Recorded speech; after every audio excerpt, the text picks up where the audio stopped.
G'day, Trooper Cody with a Wyatt Earp story for you. We did a Wyatt Earp story a little while back about cutting firewood. Who would have thought so many people were interested and would watch a video about Wyatt Earp cutting firewood? Yeah, it was in Deadwood. It was a pretty interesting story. Well, let's see about this one, because now we're shifting to 1896. Wyatt Earp is living in San Francisco. At this time he's making his living predominantly from having horses, being a horse trainer, and gambling on horses at the racetrack a little distance out of San Francisco proper. It was on a tram line. You could get on a tram in the heart of San Francisco and travel to the racetrack. It's interesting that the tram was, hard to believe, isn't it, that the tram was quite regularly held up by outlaws. If you live in America and you know San Francisco, it must be an incredible thing to think that at one stage that tram route from San Francisco proper out to the racetrack was remote enough that there could be outlaws that held up the tram and robbed the patrons coming back from the races.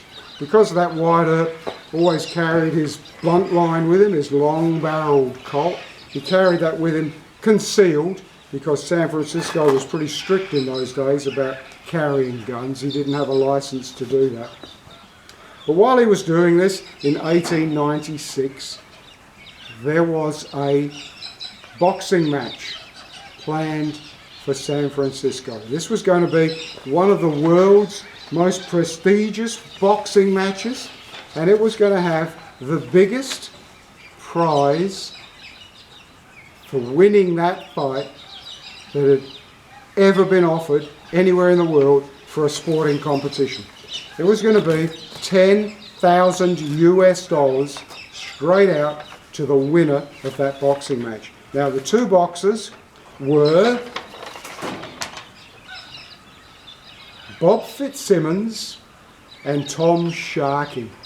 These were, as you can imagine, these were pretty talented boxers, and it was very hard to pick who was going to win. The betting, the gambling on this fight was just off the dial, and one example was one San Francisco newspaper owner happily told everyone that he had placed a bet of $20,000 on the outcome of this boxing match. So what happened is nobody could agree on a referee. I nearly said refugee there, and I guess that's because the state the world's in at the moment, eh? Shocking. But anyway, no one could agree on a referee. And so the promoters, the boxers themselves, nobody could agree. So they decided that they were going to get the United States National Athletic Club to pick the referee. At least that way they thought it could be a bit unbiased. So there was a representative of the athletic club in San Francisco, and he thought in that era, 1896, that Wyatt Earp had the reputation of being true blue, an honest lawman who was very ethical. So he approached Wyatt Earp to be the referee of this boxing match. Now, Wyatt Earp was very reluctant to do this, but finally he was convinced to take on the job. Now, when it was announced that he was going to be the referee, there was great delight and happiness. Everyone was happy because he was a straight shooter. They trusted him. What happened was, he came to referee the fight, and when he went into the ring to make his announcement to go up there to the start of the fight, a funny anecdote happened, because as he stood there about to address this huge crowd, packed the stadium, He took off his coat because he was going to referee in his shirt sleeves, and there, hanging down from his shoulder holster, is his long-barreled blunt line. I reckon he turned absolutely crimson because he was so used to being armed, he'd forgotten he had it on. He took off his coat. The Commissioner of Police of San Francisco, several others in the audience were present, and they saw this gun that he should never have been carrying, wasn't licensed to carry. That's a small aside to the referee, to the boxing match, because once he got over his embarrassment, handed the gun to the police commissioner, he then made an announcement, and his announcement was, I'm going to judge this, I'm going to referee this fairly, and I tell you now, 50% of you are going to be outraged and upset and disagree with me.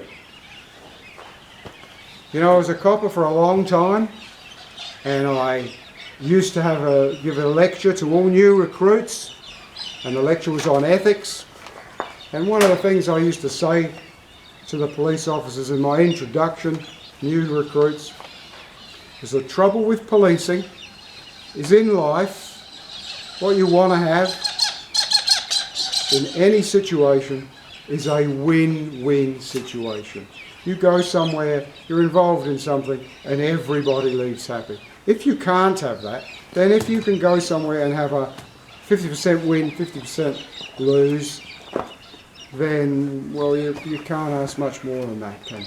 But with a police officer, the reality is you go to something like a neighbourhood dispute, a bar brawl, something like that, you are going to end up in a lose-lose situation. Neighbourhood dispute, domestic violence, that sort of thing is just a classic example that nobody will end up being happy, somebody will be arrested. So right from the go-get, Wyatt Earp is saying, I'm going to do this fairly, but 50% of you are going to be unhappy. Now, the fight starts. When the fight starts, Fitzsimmons had a bit of a reputation for hitting below the belt, very much borderline hitting below the belt. As the bouts progress, Wyatt Earp twice warns Fitzsimmons that he has right on the borderline of being a below the belt penalty. After having got 2 warnings from Wyatt Earp about blows being borderline below the belt, Fitzsimmons lands a massive blow on Sharky's jaw. In Wyatt Earp's reminiscing, he says that with a blow like that, it's no doubt that Fitzsimmons thought that Sharky would take that blow and just step back. But what happened is that Sharky got the blow, didn't step back, he stepped forward into Fitzsimmons.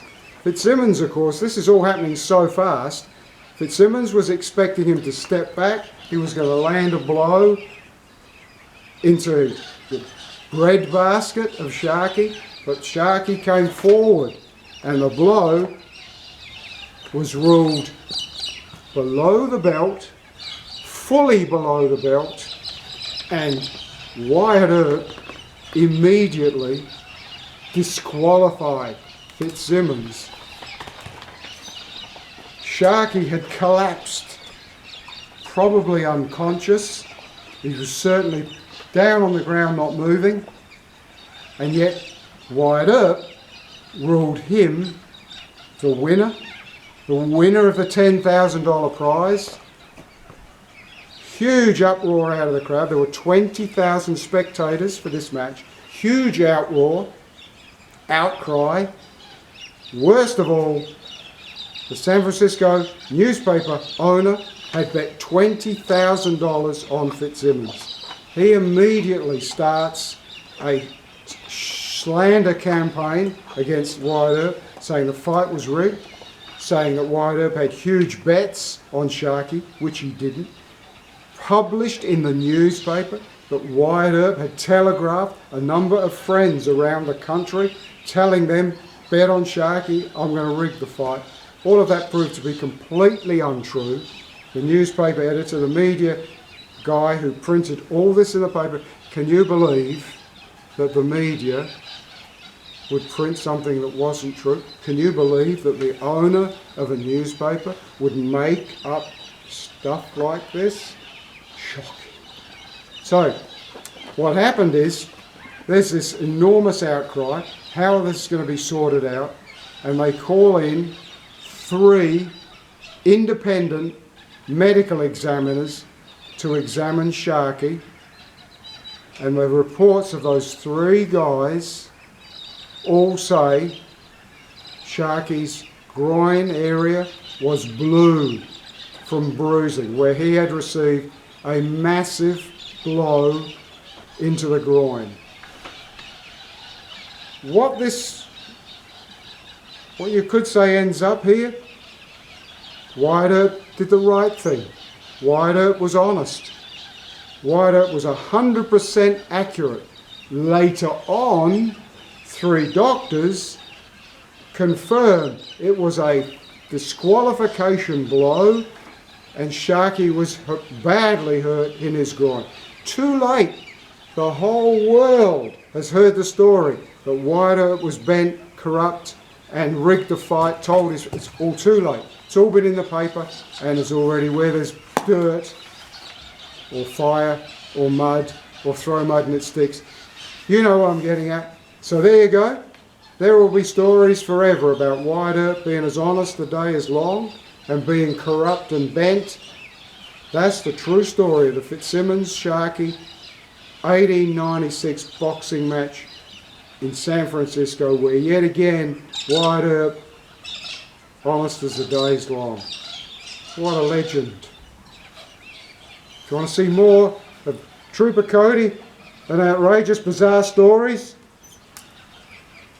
click subscribe, click like, write a comment of any sort, even if it's just we love Wyatt Earp. Cheers, cobbers, till next time.